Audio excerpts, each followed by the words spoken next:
انتقل فضيلة الشيخ للأحاديث التي أو هل هناك فضائل خاصة بمعاوية؟ يعني مثلا يورد من الفضائل الخاصة أنه خال المؤمنين وأنه كاتب الوحي وما يتعلق بجيش القسطنطينية وما جاء فيه من وجوب الجنة للمشاركين في الجيش، وفضائل خاصة رويت عن معاوية رضي الله عنه. باختصار شيخنا. والله ما أدري الاختصار ينفع فيها ولا، لكني إذا أطلت نبهني. نعم.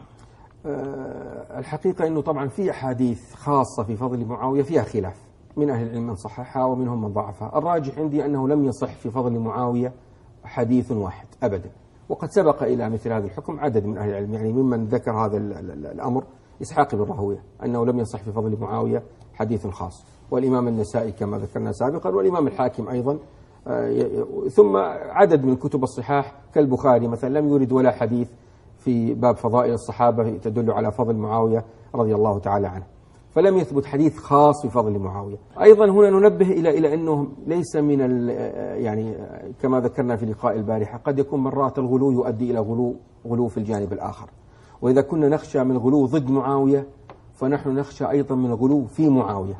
فمثلا عبارة خال المؤمنين، ونعرف الخلاف الذي فيها ومقالة الإمام أحمد، لكن في الحقيقة يعني افترضنا أول شيء لم يأتي هذا في الشرع، وأنكره بعض أهل العلم. يعني الإمام الشافعي كان ينكر هذا التلقيب لخال المؤمنين، إنكاره ليس شيئا جديدا، وتكلم عنها عدد من أهل العلم، حتى المقريزي يقول إنه هذا بدعة وصف معاوية بأنه خال المؤمنين. ثم افترضنا أنه يعني بالفعل في خؤولة حقيقية، يعني بمعنى أنه كونه أخو رملة بنت أبي سفيان أن هذا يجعله يستحق أن يلقب بخال المؤمنين. طيب وكان ماذا؟ يعني هل نثبت الفضائل نحن بالأنساب؟ أو ليس عم النبي عليه الصلاة والسلام أبو لهب من أهل النار؟ فمجرد كونه خال المؤمنين لا يثبت فضيلة أبدا، ليس في كونه خال المؤمنين فضيلة حقيقية لمعاوية. فالتأكيد على هذه القضية أنا أرى ليس صحيحا.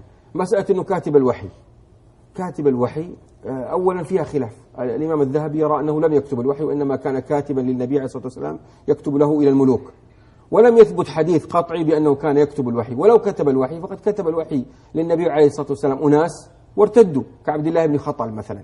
فمجرد كتابة الوحي لا تدل على مزيد فضل لمعاوية رضي الله عنه. اختياره يعني لو ثبت اختياره طيب للكتاب واختير عبد الله بن خطل، هذا الردة لا المقصود لا لأنه الذين كانوا يكتبون الوحي عدد كبير، يعني هو ليس هو فقط الذي يكتب الوحي، فهو كاتب من بين كتبة الوحي.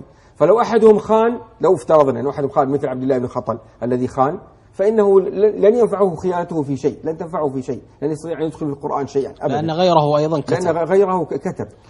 فمثل هذا لو ثبت أنه كاتب الوحي، فكيف وهذا لا يثبت كما ذكرت لك.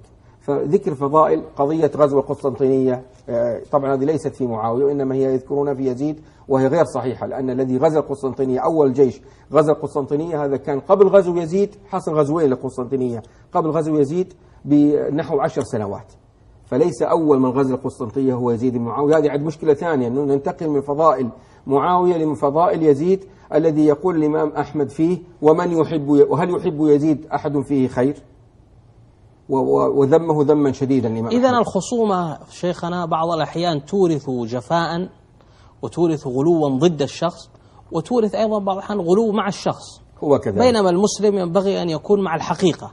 هو كذلك. كونه لم يثبت شيء هذا لا يعني أنه نختلق شيئا أو نقوي شيئا ليس قويا. صحيح. هذا على الاجتهاد.